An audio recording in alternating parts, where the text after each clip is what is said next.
سلام خوب و با عرض سلام به خبرهای این ساعت از رادیو تلویزیون نورین خوش آمدید. در نخست از سرخط خبرها.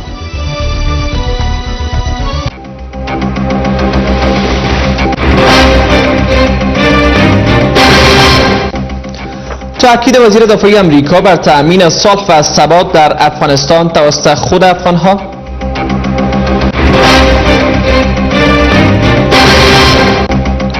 دیدار رئیس عمومی امنیت ملی با نمایندگان طالبان در قطر.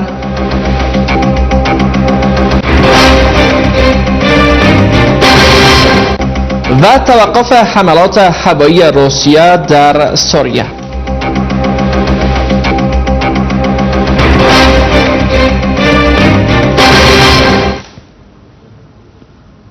خالد قیومی هستم با مشروع خبرهای این ساعت. ایالات متحده نمیتواند در نهایت صلح را در افغانستان تأمین کند، بلکه این کار وظیفه خود افغان هاست. اشتون کارتر وزیر دفاع آمریکا با بیان این مطلب گفت که ایالات متحده زمینه را برای مبارزه با طالبان به سربازان افغان مساعد ساخته، ولی پایان شورشگری در این کشور کار آمریکا نیست.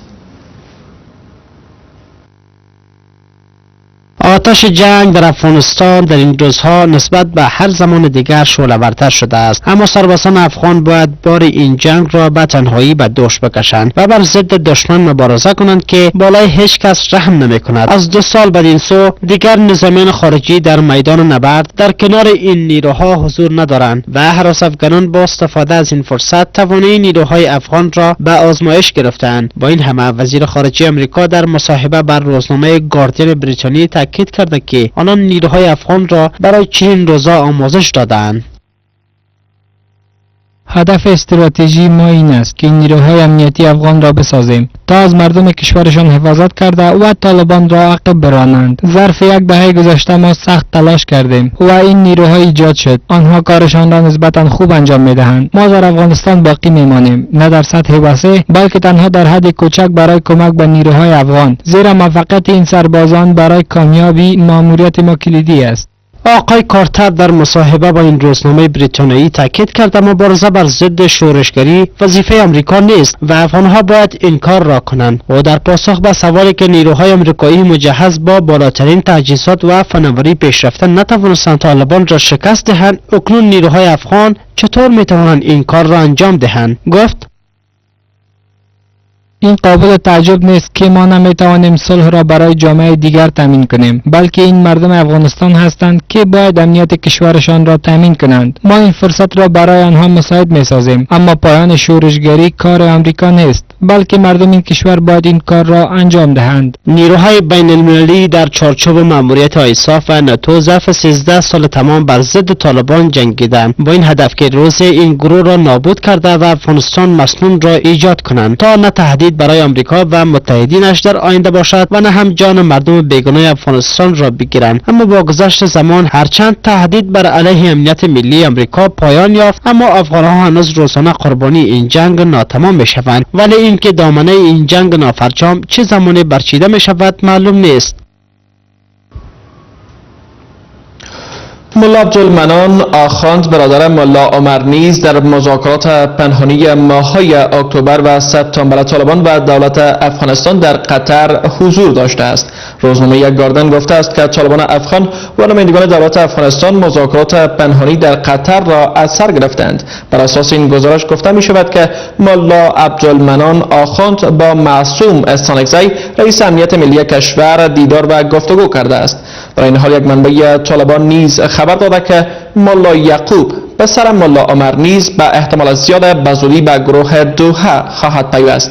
به گفته این عضو شورای کویته در این مذاکرات هیچ مقام پاکستانی حضور نداشته است، اما یک دیپلمات ارشد امریکایی با دیگر طرفها مذاکره کرده است.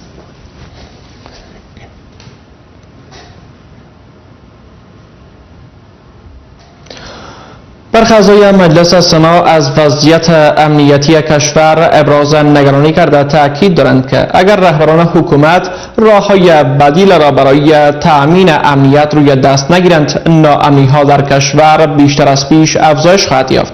در این حال آنان گفتند که رهبران حکومت باید برای تأمین امنیت کشور از تجارب خوب رهبران جهادی استفاده کنند. اینجا شماری از اعضای مجلس سنا زیر یک چتر وضعیت کنونی کشور را سخت نگران کننده دانسته از رهبران حکومت خواستند تا در این زمینه توجه جدی از خود به خرج دهد. همچنان آنان دلیل ناامنی در کشور را قوم پرستی، حزبگرایی و ناهماهنگی میان رهبران حکومت خوانده تاکید دارند اگر حکومت برای جلوگیری از این مسئله دست به کار نشود، این روند در آینده ها پیامدهای ناگواری به دنبال خواهد داشت. تعصبات قومی، نژاد پرستی، گرایش های حزبی آنقدر زیاد شده، آنقدر بالا رفته که آتش جنگ را دوباره در کشور ما شعله‌ور می سازد. اگر ما از این که یکی از او کی از قوم پرستی بگذریم، پرا و نیمروز که ما ولایتونه مست مشکلات سره مخامخ دي چې هلمند اوس فعلا طالبان روان دي چې په نیمروز کې دوی خپل آمادګي نیسي چې پر نیمروز باندې حمله وکړي او هغه زموږ ولسونه زموږ خلک چې د ولایت هلمند څخه کندهار او نیمروز ته تللي هغه بیا د مشکلات پر دغه باندې کښېنوي.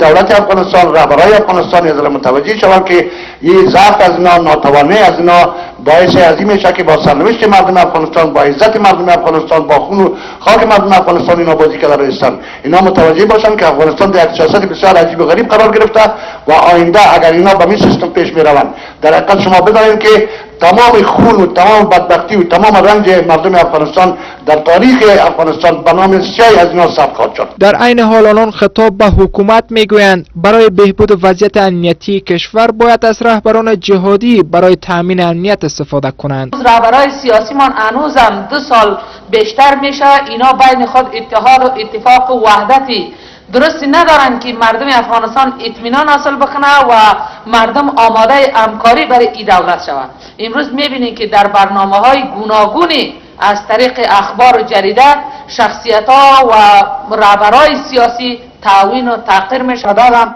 که چیرې دوی غواړي چې واقعي امنیت مسله سي او غول ځان درجه کې دا هغه وخت امکان ولدا چې په امنیتي سکتور کې باید قطعا سیاسي مداخله ونیسي. هغه کسان چې ور کسان دي وطن ته مین او هغه کسان چې جنرالان چې واقعي جنرال دي هغوی د دې په ځای چې کور کې ناز ده هغوی دراسي وطن د خدمت وکړي. ټول ځایونه جنګونه روان شوي دي، کله په یوه نامه کله په بل نامه زموږ نفر وژني او موږ چې دې ته ګورو باید چې زموږ حکومت که بیدی بیدار دي سي، ویښ دي سي، راپورته دي سي، ولس ته باندې دې غږ وکړي، ولس د حکومت سره ودرېږي.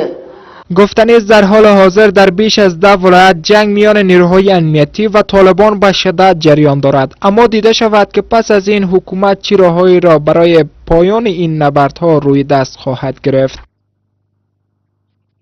وزیر ترانسپورت و هوانوردی از فعال ساختن ترانسپورت عامه شهری و ساخت پارکینگ برای وسایط نقلیه در جاده‌ها تا 3 سال آینده در کشور خبر می‌دهد. و همچنان از امضای تفاهمنامه ترانزیتی افغانستان با 5 کشور در آینده‌های نزدیک نیز سخن گفت. امروز با تجلیل از روز ترانزیت و ترانسپورت در افغانستان، وزیر ترانسپورت و هوانوردی کشور از ساخت پارکینگ های معیاری و فعال ساختن میلی بس های شهری تا 3 سال آینده در کشور خبر داد. در عین حال وزیر ترانسپورت و هوانوردی از ایجاد سهولت های ترانسپورتی دیگر برای شهروندان در آینده های نزدیک نیز سخن گفت. به ملت عزیز خود اطمینان میتم که تا 3 سال دیگر در قسمت ترانسپورت یک تغییر کلی رونما خواهد شد، هم در بخش‌های اصلاحی داره، هم در قسمت مسلکی سازی و هم در قسمت تطبیق برنامه‌های زیربنایی خدماتی. در همین حال آقای تباش از امضای تفاهمنامه ترانزیتی با 5 کشور در آینده های نچندان دور نیز خبر داد. شما شاهد از این خواهد بودین که چند روز محدود باقی مانده که راه لاجورد امضا میشه. با امضا شدن قرارداد 5 جانبه راه لاجورد که عبارت از افغانستان، ترکمنستان، آذربایجان، جورجیا، ترکیه و بلغاریا هست، ما بدون قید شرط میتونیم صادرات خود به اسرع وقت با مارکت های اروپایی برسانیم.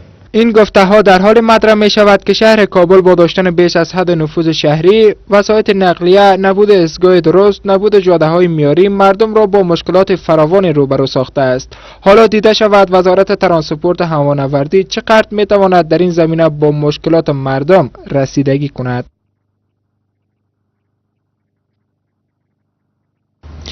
برخی مقامات محلی بدخشان میگویند طالبان در چندین روستای ولسوالی کشم این ولایت گشتگذار میکنند. ولسوال کشم بدخشان تاکید دارد که دولت مرکزی متعهد برای مبارزه با هراس افکنی نبوده و هر روز وضعیت بدتر می شود. در این حال فرمانده پلیس شهرستان کشم بدخشان این گفته ها را نمیپذیرد و میگوید که شهرستان کشم از جمله ولسوالی های امن بدخشان بوده و در هیچ یک از مناطق این ولسوالی طالبان حضور رسمی ندارند. اینجا ولسوالی کشم ولایت بدخشان است. ولسوالی که تمام ولایت افغانستان را به بدخشان وصل می‌کند. این ولسوالی از جمله اهمترین ولسوالی های ولایت بدخشان به حساب می‌رود.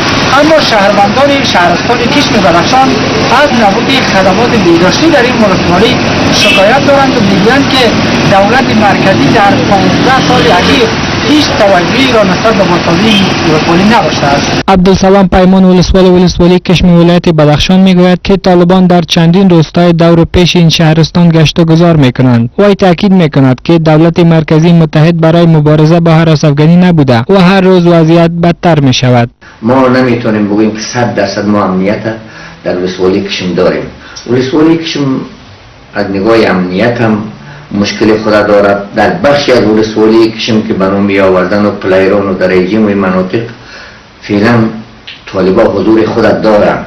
در همین حال فرمانده پلیس شهرستان کشم بدخشان این گفته ها را نمیپذیرد و میگوید که شهرستان کشم از جمله ولسوالی های امن بدخشان بوده و در هیچ یک از مناطق این ولسوالی طالبان حضور رسمی ندارند. وضعیت امنیتی کشم در مجموع خوب است، در حالی که در بیشتر از 1,40,000 نفر نفوس اینجا زندگی میکنه و در روزه بدخشان است. نیروهای امنیتی بیداری ولسوالی کشم با تشریک مساعی مدیریت امنیت ملی، پلیسای مردمی و پلیسای محلی توانسته که امنیت سرتاسری تمام قریجات ولسوالی کشم تامین نماید. کدام مشکلی از این ناحیه دیده نمیشه. اما نگرانی شهروندان کشم بدخشان حضور بیش از حد افراد مسلح غیر مسئول بوده. همواره از این ناحیه ابراز نگرانی میکنند. مشکلات های امنیتی زیاد است. مسئولین هیچ کدام پاسخگویی نیست. فقط در تمام ولسوالی بسیار امنی است. خصوصا وضعیت امنیتی را مسائل غیر قانون این مردم ها بسیار وضعیتش خراب کردند. امنیتی کشم باز خدا خوب است و خبر نیست. این مردم راضی است. و قماندانی امنیتی کشم از استخبارات شهریات فعلا شکر وضعیت خوب است و درباره دیگه که ورسوالی گپای دیگه هم فعلا اینام خوب است. این گفته ها در حال صورت میگیرد که در جریان سال روان یک حمله کننده انتحاری در چوک همین شهرستان خود را منفجر ساخت که در نتیجه منجر به کشته و زخمی شدن ده‌ها تن گردید. این هم چند خبر خارج از کشور. روسیه اعلام کرده است برای فراهم کردن فرصت رساندن کمک‌های انسان دوستانه به حلب بمباران این شهر را موقتا متوقف می‌کند. مقامات روسیه گفتند که بمباران مناطق تحت کنترل مخالفان دولت بشار الاسد در حلب را روز پنجشنبه به مدت 8 ساعت متوقف خواهد کرد.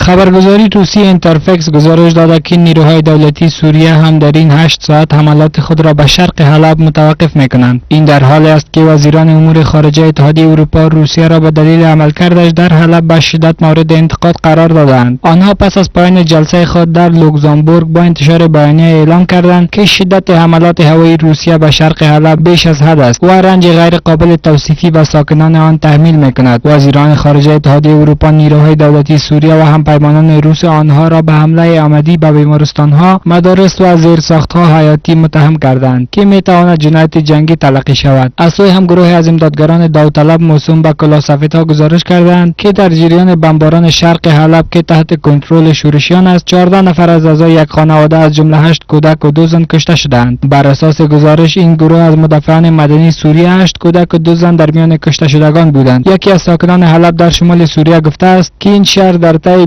24 ساعت گذشته هدف بمباران سنگینی بوده و انفجارها به حد محیط بودند که زمین لرزیده است. فدریکا موگرینی رئیس سیاست خارجی اتحادیه اروپا گفته است که احتمال افزایش تحریم‌ها علیه دولت سوریه وجود دارد. خانم موگرینی که در نشست وزرای خارجه اتحادیه اروپا در لوزامبورگ صحبت می‌کرد، با این حال گفت که تحریم‌ها علیه روسیه حامیان بشارالاسد در برنامه کار نیست. از جانب هم سازمان‌های امدادرسانی می‌گویند که فوراً با آتش‌بس 72 ساعته نیاز است تا تدارکات اولیه به نواحی ویران شده در شرق حلب که در کنترل شورشیان است برسد و غیر نظامیان فرصت خروج پیدا کنند. آمریکا و بریتانیا به دولت‌های روسیه و سوریه هشدار دادند که در صورت ادامه بمباران حلب تحریم‌های تازه اقتصادی اعمال خواهد شد. فرستاده ویژه سازمان ملل متحد میگوید که یک آتشبس 72 ساعته در مناقشه یمن روز پنجشنبه شروع خواهد شد و ای گفت که همه طرف‌های درگیر در جنگ یمن در این مورد به او اطمینان دادند. اسماعیل اولان شیخ احمد فرستاده ویژه سازمان ملل برای یمن در بیانیه گفته است که همه طرف‌های یمنی در مورد تعهد مجدد خود به شرایط و مفاد طرح ترک مخاصمه‌ای که پیش از این بر سر آن توافق شده بود اطمینان دادند. آقای احمد گفت این آتشبس مردم یمن را از خونریزی بیشتر معاف خواهد کرد و اجازه گسترش برنامه ارسال کمک‌های انسان دوستانه را خواهد داد. از سوی هم پیش از این عبدالمالک مخالفی وزیر خارجه یمن گفته بود که عبدالرب منصور هادی رئیس جمهور یمن با یک آتشبس 72 ساعته به طور امکان تمدید آن وجود داشته باشد موافقت کرده است. آقای مخالفی در ضمن گفته که تمدید آتشبس به پابندی شورشیان حوثی و آن بستگی خواهد داشت. توافق تازه برای آتشبس پس از نگرانی بین‌المللی در مورد مرگ 140 نفر در مراسم در سنا اعلام می شود. مقام‌های عربستان سعودی میگویند آن حمله در پایتخت یمن باید رهبران حوثی را هدف میگرفت، اما اشتباه اطلاعاتی باعث شد یک مراسم عزاداری بمباران شود. پس از آن حادثه آمریکا، بریتانیا و فرستاده سازمان ملل در امور یمن جملگی طرف‌های جنگ را به اعلام آتشبس فوری ترغیب کردند. وزیر خارجه یمن گفت که هر آتشبس باید با تعهد شورشیان برای پایان محاصره تعز سومین شهر بزرگ یمن همراه باشد. مناقشه یمن نیروهای وفادار به دولت آقای هادی که از سوی جامعه بین‌المللی به رسمیت شناخته می شود با شورشیان حوثی و نیروهای وفادار به علی عبدالله صالح رئیس جمهور سابق می جنگد. یک ائتلاف نظامی تحت رهبری عربستان از دولت یمن حمایت می کند و ایران را به پشتیبانی از شورشیان متهم می کند. به گفته سازمان ملل تقریبا 7000 نفر در این جنگ کشته شدند که علاوه بر 35000 زخمی و آوارگی حداقل 3 میلیون نفر از سال گذشته است.